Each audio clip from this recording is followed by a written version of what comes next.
Qui ne s'est jamais demandé quel logiciel utiliser pour réaliser son diaporama? Ou alors vous avez peut-être pas conscience de tous les logiciels qui existent pour réaliser des présentations. Dans les deux cas, vous êtes bienvenus dans cette vidéo et on va commencer par le générique.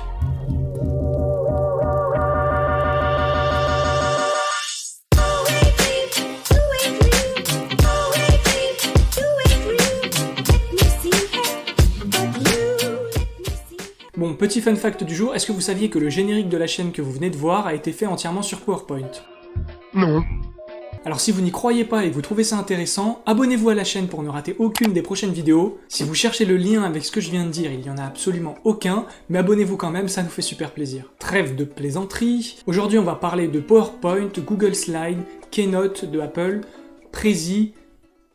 Ah, c'est chaud. C'est super dur de souvenir de chacun. Du coup, pour vous situer un petit peu, dans cette vidéo, on va parler de PowerPoint, Canva, Google Slide, Keynote ou encore Prezi.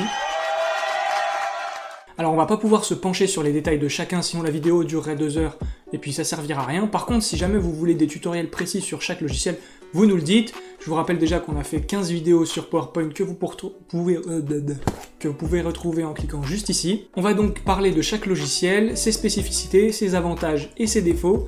On finira par un petit récapitulatif pour comparer chacun entre eux, et bien sûr on finira par vous donner notre avis, celui qu'on préfère, donc restez bien jusqu'à la fin de la vidéo. Bien sûr il n'en existe pas un meilleur que tous les autres, sinon ça se saurait. La seule chose qu'il faut savoir, c'est que chacun demande de la pratique, présente des spécificités, et le meilleur sera celui que vous utilisez le mieux. C'est super dur à dire, utiliser.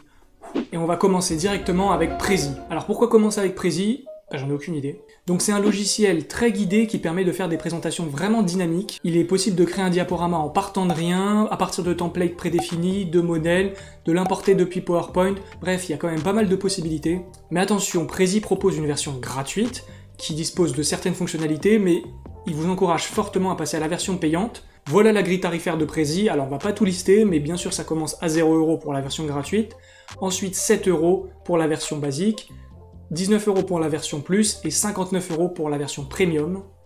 Mais du coup, à titre de comparaison, on choisira nous par exemple la version à 19 € par mois pour qu'on ait à peu près les mêmes fonctionnalités que les autres logiciels. Par exemple, l'export en PDF, l'utilisation hors ligne, bref, des choses dont on a vraiment besoin et dont on peut vraiment pas se passer non plus. De plus, cette version à 19 € est accessible à 7 € par mois pour les éducateurs et les étudiants, donc ça peut être pratique. Du coup, nous, on vous recommande Prezi si vous voulez vraiment faire des trucs très évolués, avec beaucoup de dynamisme et surtout sans trop vous prendre la tête. C'est un logiciel vraiment facile à prendre en main, il n'y a pas beaucoup d'options, c'est beaucoup plus facile que PowerPoint par exemple. Et le petit plus, c'est que Prezi permet de faire des présentations en ligne, par exemple des conférences, toutes sortes de choses. Alors pour ça, il faut souscrire à la version à 59 € par mois, ce qui est quand même assez cher, surtout pour une fonctionnalité qu'on vous a déjà présentée sur PowerPoint par exemple, et qui se fait dans la version du coup de base de PowerPoint. Bon, voilà pour Prezi, maintenant on va passer à Google Slide. Alors l'outil développé par Google est assez similaire à PowerPoint en fait, que ce soit dans son interface, son design ou dans ses cas d'utilisation. Il possède vraiment toutes les qualités nécessaires pour faire un diaporama de qualité, franchement c'est un superbe outil. En plus de ça, il peut se vanter d'être 100% gratuit par rapport à ses concurrents, ce qui est quand même un superbe avantage. En plus, c'est un outil qui est complètement en ligne, donc il n'y a pas d'installation nécessaire, et en plus de cela, vos diaporamas sont quand même accessibles en version hors ligne, ce qui est vraiment super pratique. Tout est stocké dans Drive, donc c'est vraiment un bel atout pour pouvoir collaborer avec des amis ou des collègues. Et en plus de ça, vous pouvez commencer un diaporama sur PowerPoint, l'importer dans Google Slide, puis le reterminer sur PowerPoint.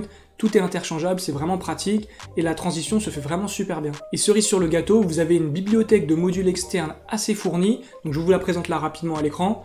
Il y a vraiment beaucoup de choix, des modules qui servent des fois un petit peu à rien, qui sont gadgets, mais ça peut aussi être relié à Google Sheet, Google Doc, tout l'environnement Google, donc ça s'avère vraiment être cool des fois. Bref, je lui ai assez lancé de fleurs, si vous deviez retenir surtout un atout de Google Slide, c'est qu'il a toutes les mêmes fonctionnalités que PowerPoint à quelque chose près, et son avantage principal reste le travail collaboratif. Bon, maintenant on va passer à notre petit bébé, PowerPoint. Alors petit disclaimer pour ceux qui pensent qu'on est sponsorisé par Microsoft, pas du tout, en réalité on aimerait bien, mais on n'est pas sponsorisé par eux, donc même si on dit du bien de PowerPoint, c'est vraiment parce qu'on le pense, et qu'on essaye d'être le plus objectif possible. Donc du coup, le logiciel développé par Microsoft est la référence en matière de présentation. D'ailleurs, on dit des fois même plus faire un diaporama ou faire une présentation, mais faire un PowerPoint, tout simplement. Du point de vue de l'utilisation, alors il est assez simple à prendre en main, on peut faire des choses basiques très simplement, mais dès qu'on veut faire des choses un petit peu plus poussées, il faut regarder les tutoriels ProLearning, et donc ça demande un peu de temps. Non, plus sérieusement, ça demande un peu d'entraînement, c'est vrai, mais ça reste accessible. Mais le problème par contre, c'est qu'on peut vite faire des trucs très très laids, C'est d'ailleurs pour ça qu'on a fait beaucoup de vidéos sur ce qu'il ne faut pas faire. Ensuite, on considère souvent que PowerPoint est gratuit, mais ce n'est pas le cas, c'est pas un outil gratuit à proprement parler. Étant donné qu'il fait partie du pack Office 365, généralement les entreprises ou les écoles fournissent un accès gratuit, c'est pour ça qu'on a tendance à penser qu'il est gratuit. En plus de ça, il existe des packs familiales pour en bénéficier sur plusieurs supports. Donc là, je vous affiche rapidement toutes les offres possibles. De toute façon, je vous mets les liens dans la description pour que vous puissiez aller consulter vous-même. Mais généralement, PowerPoint va être payant si vous prenez l'abonnement à Office, qui peut être pris à l'année par exemple. En ce qui concerne le mode collaboratif au sein de l'application PowerPoint, en fait, il n'y en a pas vraiment, à moins que vous utilisiez un Dropbox, un Drive, mais c'est pas optimal. Par contre, il existe la version online de PowerPoint qui permet de faire des diaporamas collaboratifs, mais on n'apprécie pas énormément cet outil, et on pense qu'il n'a pas non plus sa place dans la vidéo parce que ça reste un outil à part. On préfère vraiment la version PowerPoint classique avec les fichiers qui s'enregistrent dans l'ordinateur. Et du coup, je vais pas m'attarder plus longtemps que ça sur PowerPoint, on en a déjà parlé beaucoup sur la chaîne, vous savez ce qu'on en pense, mais ça reste franchement le logiciel de référence en la matière, et si on devait retenir une chose en particulier, c'est qu'on a plein de tutos là-dessus, alors utilisez-le.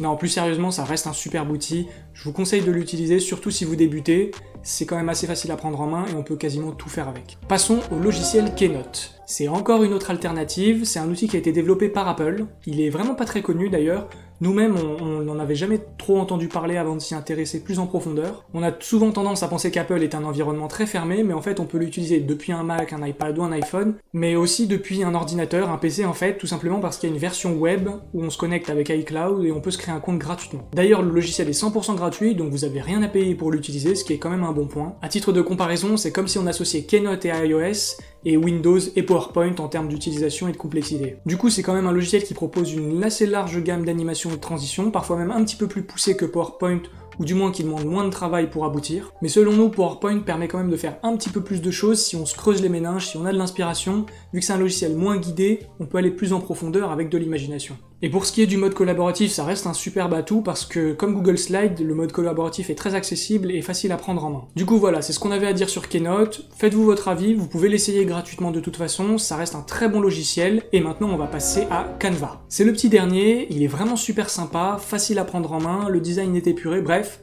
il a tout pour plaire. Alors de mon point de vue, on pourrait peut-être le comparer un petit peu à Prezi dans le sens où c'est assez guidé, où l'éventail de possibilités est moins grand, en fait on peut aller moins en profondeur dans la personnalisation, mais il s'avère super pratique si on veut pas se prendre la tête et faire des designs super sympas très rapidement. Mais du coup, la comparaison avec Prezi ne s'arrête pas là, lui aussi possède une version gratuite, mais forcément il vous incite à passer à la version payante, qui commence à 8,99 donc dans la version pro et 11,99 si vous prenez l'abonnement mois par mois. Et ce prix peut s'élever à 27 € par mois pour les entreprises, mais bon, ça concerne pas la vidéo, pour l'instant on considère qu'on est un particulier. Du coup, la version payante en fait va vous permettre d'avoir un accès à une plus grande bibliothèque, que ce soit d'images, de modèles, de vidéos, et surtout d'importer votre logo et de créer une image de marque en fait qui va se répercuter sur tout le diapo. Donc c'est une fonctionnalité super intéressante, mais il faut payer pour ça. Donc voilà, on vous affiche à l'écran toutes les différences qu'il y a entre la version gratuite et la version payante. À vous de vous faire votre avis, ça va surtout dépendre de ce dont vous avez besoin, de vos objectifs, et puis de votre budget aussi. Mais vu que vous pouvez prendre un abonnement au mois, vous pouvez l'essayer pendant un mois gratuitement pour 30 jours, et ensuite voir si vous continuez l'abonnement, du coup ça peut être pratique pour se familiariser avec. Et le petit plus de Canva, c'est qu'il permet aussi de faire toutes sortes de choses en fait, ce soit du design, des vidéos, donc c'est une possibilité qui est assez intéressante, ça permet pas que de faire des présentations, un peu comme nous on le fait avec PowerPoint d'une manière détournée en fait. Donc c'est vraiment une alternative intéressante si on veut pas se plonger dans des logiciels trop compliqués, pas trop se prendre la tête et s'émanciper de logiciels supplémentaires comme Photoshop par exemple. Allez, avant de finir, on va faire un petit récapitulatif comme je vous l'avais promis au tout début de la vidéo. Donc là on a un tableau qui résume un petit peu tout ce que j'ai dit dans la vidéo. N'hésitez surtout pas à me dire dans les commentaires si vous voulez que je vous le partage, comme ça je vous le mets un lien dans la description. Et du coup pour repasser rapidement sur chacun, donc Prezi, on a dit que les animations et les transitions d'ailleurs sont assez poussées, on a beaucoup de fonctionnalités et les conférences en ligne sont un vrai atout. Forcément si le logiciel propose des choses très poussées, derrière ça va être quand même très guidé et très orienté. Ensuite, pour ce qui est de Google Slide, on a des fonctions collaboratives qui sont très intéressantes via le Drive, l'interface est ultra complète, et bien sûr il est 100% gratuit, donc ça c'est indéniable, ça reste un atout. Par contre l'interface demande un peu de prise en main, c'est vrai que c'est quand même assez compliqué au début d'avoir ses repères, et la richesse des animations et des transitions est assez pauvre. Maintenant PowerPoint, il est ultra complet, sa créativité est quasi sans limite, on l'a déjà montré dans nos vidéos qu'on peut faire énormément de choses, et en plus de ça il est compatible avec tous les autres logiciels. Par contre il est payant, en dehors des abonnements étudiants ou entreprises qui sont déjà offerts, et la maîtrise du logiciel est assez difficile, forcément ça demande de la prise en main, mais par contre une fois que c'est fait, tout est bon. Maintenant Keynote, donc il est 100% gratuit, ça c'est un atout. Ensuite, la richesse des animations est assez énorme, c'est vraiment sympa, et la prise en main est vraiment très facile, contrairement à d'autres logiciels. Par contre, l'application web est seulement sous Windows, donc si on est sous Windows, on est un peu désavantagé, on peut pas télécharger une application en tant que telle. Et l'inscription sur iCloud est obligatoire, alors c'est pas vraiment dérangeant, mais bon, il faut le savoir, et du coup, on peut mettre ça quand même en point négatif. Maintenant, on termine avec Canva. Alors, comme je l'ai dit, la bibliothèque d'images est très fournie, les modèles, etc. Vraiment, il y a vraiment beaucoup de choses. On peut vraiment le résumer en tant que efficace sans prise de tête, c'est-à-dire qu'il est efficace, et on n'a pas besoin d'aller chercher des fonctionnalités très poussées pour faire quelque chose de cool, et du coup, les possibilités sont quasi infinies si on le maîtrise un petit peu. Ensuite, par contre, son interface est assez peu intuitive, c'est vrai que ça va pas être comme PowerPoint, faut l'utiliser pour comprendre, mais c'est vrai que c'est moins intuitif. Il est un peu moins flexible, et bien sûr il est payant pour bénéficier de toutes les fonctionnalités. Du coup maintenant on passe au classement, on vous l'avait promis en début de vidéo, on va commencer par ceux qu'on aime le moins utiliser jusqu'à celui qu'on préfère utiliser, attention gros suspense. Alors à la dernière place on a décidé de mettre Canva, alors on en a dit beaucoup de bien, mais pour autant lui c'est vraiment celui qu'on aime le moins utiliser, d'ailleurs on l'a quasiment jamais utilisé vraiment, tout simplement parce qu'on n'a pas du tout aimé l'interface, on l'a pas trouvé très intuitive, donc voilà, c'est un choix personnel encore une fois, à vous de vous faire votre propre avis. Ensuite vient se placer Prezi. Pourquoi? Parce qu'il fait partie aussi des logiciels comme Canva qui sont payants pour avoir toutes les fonctionnalités, donc c'est un peu fourbe, et surtout il est très guidé, nous on aime les logiciels où on est libre, on peut faire pas mal de choses. Ensuite à la troisième place on retrouve Keynote. Keynote pourquoi? Parce que c'est un logiciel qui est pas encore très connu, pas très utilisé, et que du coup nous-mêmes qu'on n'utilise pas encore énormément.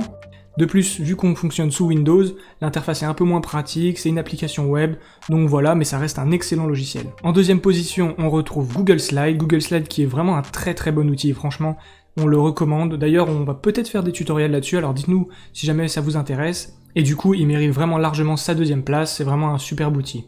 Et bien sûr, le premier, sans trop de suspense, c'est PowerPoint, tout simplement parce que c'est notre logiciel de prédilection. On fait quasiment tout dessus, même des retouches photos, des montages, bref... On l'utilise pour tout et n'importe quoi, et pour les présentations, ça reste une base, donc voilà, on a décidé de le mettre en première position. Bon, maintenant qu'on vous a dit tout ça, soit vous y voyez plus clair, soit vous êtes complètement perdu et vous ne savez plus lequel choisir parce qu'ils ont l'air tous exceptionnels. Mais sachez avant tout qu'il n'y a pas de bon ou de mauvais logiciel. En fait, chacun a ses spécificités, ses avantages et ses défauts qui lui sont bien propres, donc je vous conseille vraiment d'adapter vos choix selon votre besoin. Ne choisissez pas un logiciel parce que tel ou un tel vous l'a recommandé, essayez et vous verrez ce qui vous plaît le plus. En plus de ça, nous on vous met les liens de chaque logiciel dans la description, allez voir et faites-vous votre propre avis. Du coup on arrive à la fin de la vidéo, j'espère vraiment qu'elle vous aura plu. Dites-nous si ce genre de format vous plaît ou du coup c'est pas du tutoriel, on parle de sujets un petit peu annexes. Et pour la petite histoire, tout ce dont je vous parle depuis tout à l'heure est inclus en fait dans le livre qu'on a écrit, qui est actuellement disponible sur Amazon. Vous trouverez un lien dans la description vers la page qui le décrit. En gros, il parle de tout ce qui touche aux présentations, donc comment les faire, de la gestion du stress, la préparation, comment transmettre un message, conclure, quel logiciel utiliser, pour quelle utilisation, donc un peu comme on en a parlé aujourd'hui pour le coup. Donc allez voir, c'est vraiment super complet, on a travaillé comme des dingues dessus, donc jetez-y un œil, faites-vous votre avis, et puis si vous voulez l'acheter, ça nous fera super plaisir. Parenthèse refermée. Voilà, donc on arrive à la fin de la vidéo, j'espère qu'elle vous aura plu. Si c'est le cas, vous pouvez toujours la liker comme d'habitude, mettre un commentaire pour nous dire ce qui vous a plu ou pas, et partagez-la à votre entourage, c'est super important pour nous. Et avant de quitter, parce que je vous vois déjà partir, abonnez-vous à la chaîne, c'est le meilleur moyen de nous récompenser, et comme ça vous ratez aucune des prochaines vidéos. Et sur ces belles paroles, moi je vous dis à très bientôt dans une prochaine vidéo, et surtout prenez soin de vous.